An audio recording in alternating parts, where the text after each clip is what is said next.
बहुत बड़ा हाथ रहा है आपका, आपके गाइडेंस प्रोग्राम का। अगर वो नहीं होता तो मुझे जामिया आरसीए का पता नहीं चलता कभी भी, और अगर मैं जामिया आरसीए नहीं आती तो शायद मैं कभी एग्जाम क्लियर ही नहीं कर पाती। तो thank you so much for having मी। यही चाहिए मुझे और कुछ नहीं, कसम से मैं बहुत ही ऑनेस्टी के साथ ही बात कर रहा हूँ। फिर मेरी मुलाकात हुई आपके चैनल से, आपके चैनल के जरिए, एंड मुझे अभी भी याद है कि हमारी जो अभी के रैंक 7 है उन्होंने हमारी क्लास ली थी, डॉक्टर राजा ने। कोचिंग अगर हमें मिल जाए कहीं से भी, किसी भी फॉर्म में, मे बी रेजिडेंशियल और even private, which ever way, तो I think it helps you. एक मेंटर का होना बहुत जरूरी। I think English literature has a very fair chance. आप 300 भी स्कोर कर सकते हैं। एक प्री कंसीव्ड नोशन कभी नहीं रखना यूपीएससी में। PYQs पे ज़्यादा अच्छे से फोकस करा इस बार, और एक ग्रुप सर्कल में स्टडी करी 3-4 लोगों के साथ बैठ के। इस जर्नी में आपको इमोशनल नहीं होना, प्रैक्टिकल होना है। प्रैक्टिकल होना है। जब रिजल्ट आए तो मैं चैंट कर रही थी, तो बीच में चैंटिंग रोक के फिर मैंने रिजल्ट देखा। खुद तो मैंने, मुझे लग रहा है अभी तक PDF नहीं देखी। फर्स्ट इज अपना लास्ट मिनट प्लान नहीं बदलना। सेकेंड इज दूसरों से इन्फ्लुएंस नहीं होना। इस वक्त पे बहुत बच्चे बहुत डिफरेंट मटेरियल्स पढ़ रहे होंगे, बट आप अपने पे स्टिक करें। एंड थर्ड वुड बी अपने बेसिक्स को ही ब्रश अप करें। मुझे बहुत कुछ मिला, मुझे ऐसे लोग मिले जो मेरे लिए बहुत लकी रहे हैं, तो मैं जामिया से बहुत गुड मेमोरीज लेके जा रही हूँ।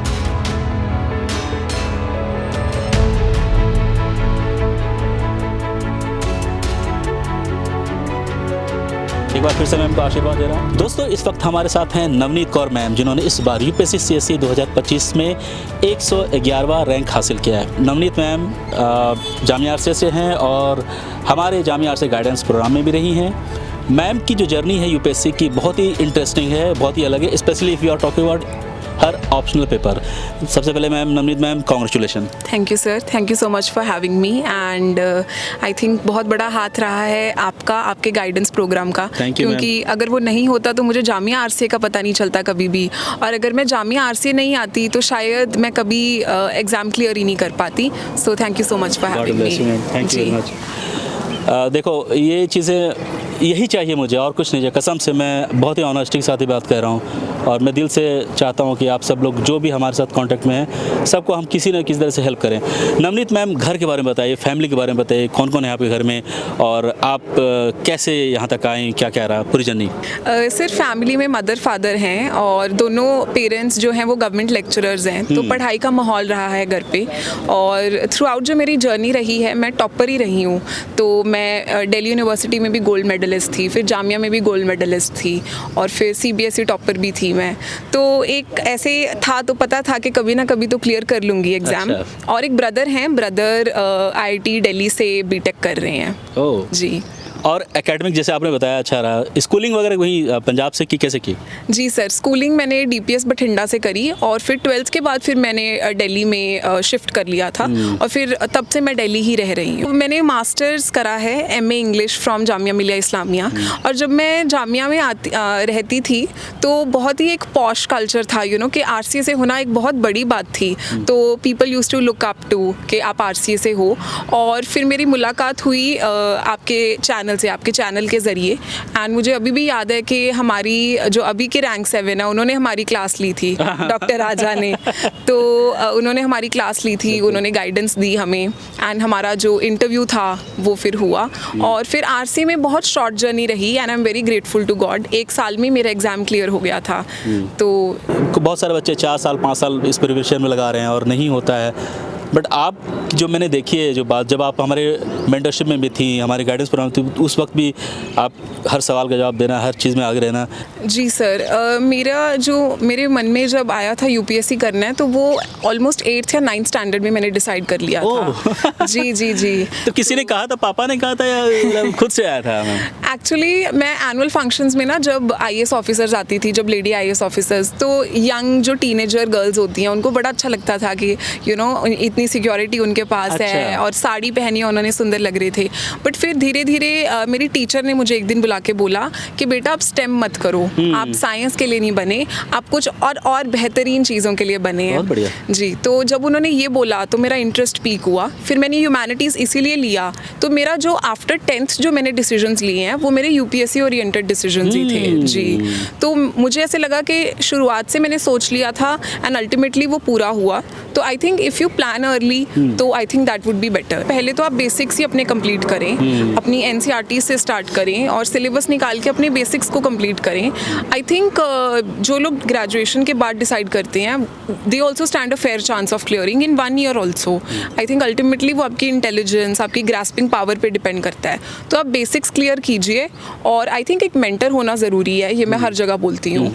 एक कोचिंग, जैसे इवन दो कोचिंग कल्चर को हम थोड़ा सा नेगेटिवली देखते हैं, बट आई थिंक कोचिंग अगर हमें मिल जाए कहीं से भी, किसी भी फॉर्म में, मे बी रेजिडेंशियल और even private, which ever way, तो I think it helps you. एक मेंटर का होना बहुत ज़रूरी है जो गाइड कर सके आपको। जी बिल्कुल। मैम, इस प्रिपरेशन में जैसे आपने बताया ऑप्शनल आपके इंग्लिश थे, इंग्लिश बहुत ही रेयर है, बहुत कम बच्चे लेते हैं और मैम ने एक बहुत बड़ी दुस्साहस की या साहस की जो भी है। मैम ये बताइए, इसमें मार्क्स मिलते हैं क्या? मतलब हमें तो बहुत कम बच्चे दिखते हैं और इंग्लिश के आई थिंक मुझे नहीं पता कितने बच्चे हैं, फिर भी मैं जानने की कोशिश करूँगा मैम क्या सोच समझ के आपने ये लिया और आपको क्यों लगा कि ऑप्शनल इंग्लिश लेनी चाहिए? एक रिस्क आपको नहीं दिखा इसमें? सर रिस्क तो बिल्कुल भी नहीं मुझे लगा। इनफैक्ट लोग आसपास ज़रूर बोल रहे थे and I think English literature has a very fair chance. आप 300 भी स्कोर कर सकते हैं इंग्लिश में। जी जी बिल्कुल। एंड आई थिंक इसका रीज़न है क्योंकि मेरे प्रोफेसर थे डॉक्टर अनुराग अग्रवाल सर, तो he runs N OSN academy, तो वो बच्चों को गाइड करते हैं इंग्लिश लिटरेचर ऑप्शनल के लिए ही सिर्फ।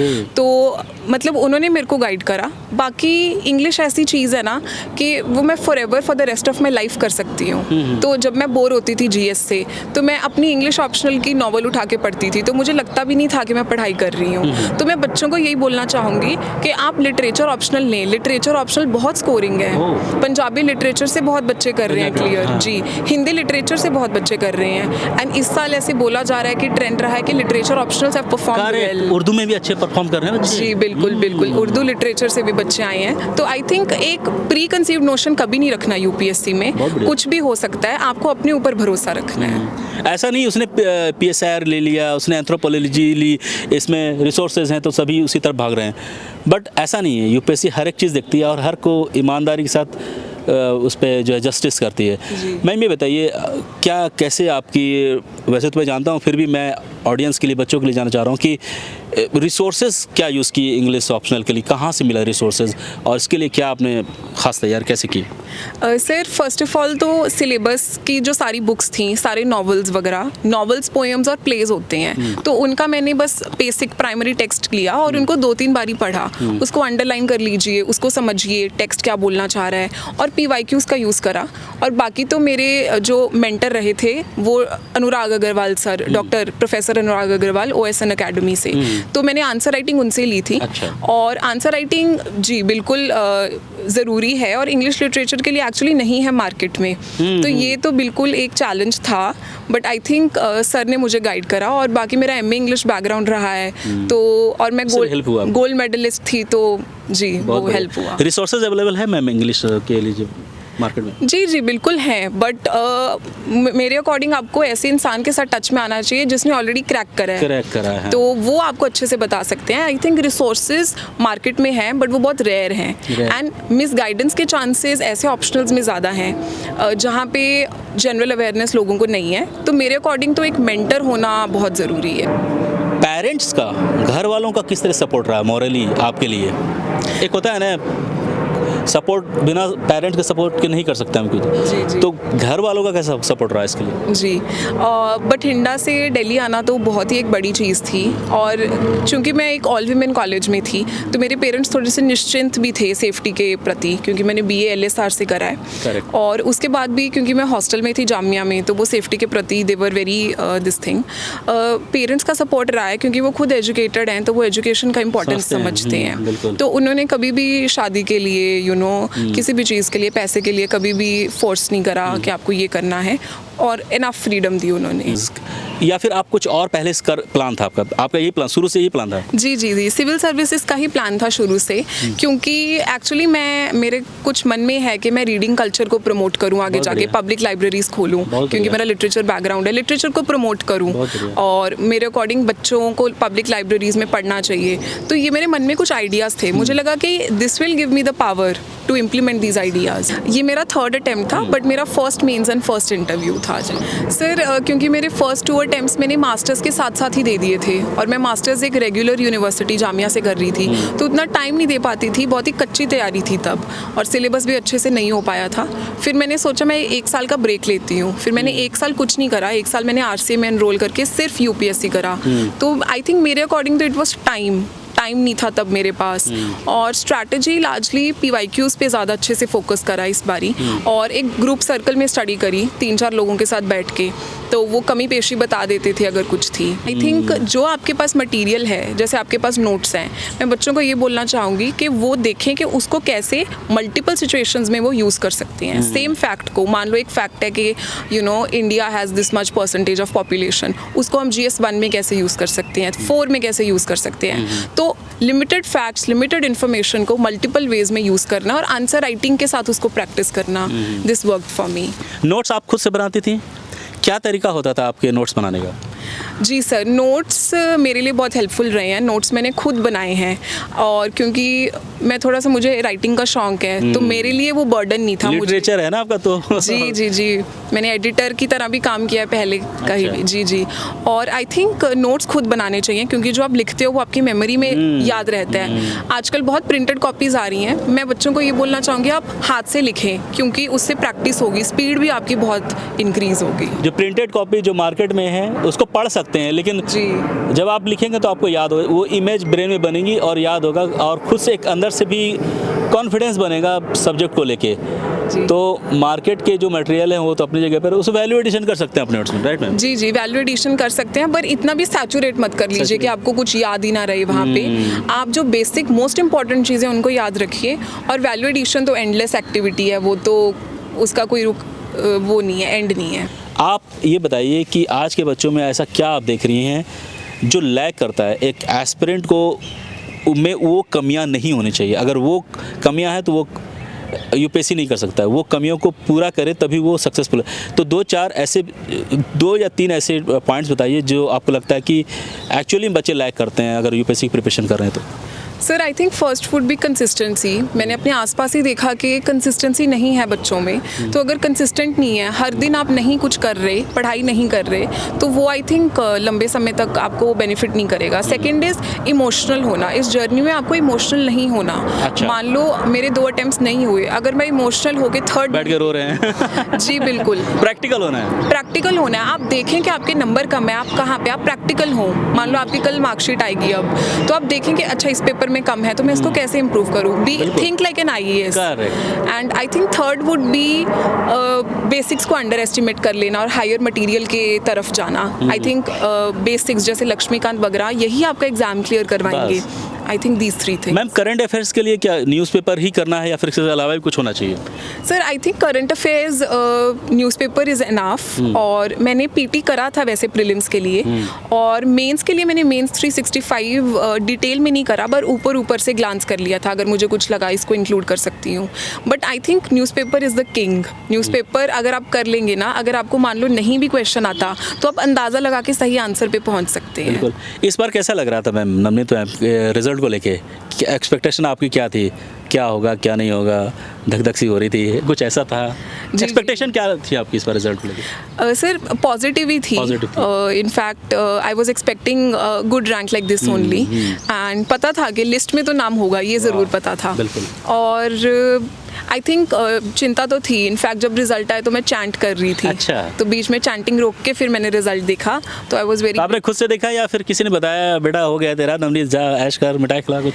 जी सर, एक्चुअली खुद तो मैंने, मुझे लग रहा है अभी तक PDF नहीं देखी, खुद बच्चों से पता। खुद बताना जी, कांग्रेचुलेशंस तभी आने लग गए थे। एंड आई थिंक जब आपका अच्छा रैंक आता है तो फिर लोगों से पता चलता है, वो आपको कॉल करना स्टार्ट कर। घर में मम्मी पापा को पता चला तो कैसा रहा वहाँ पे?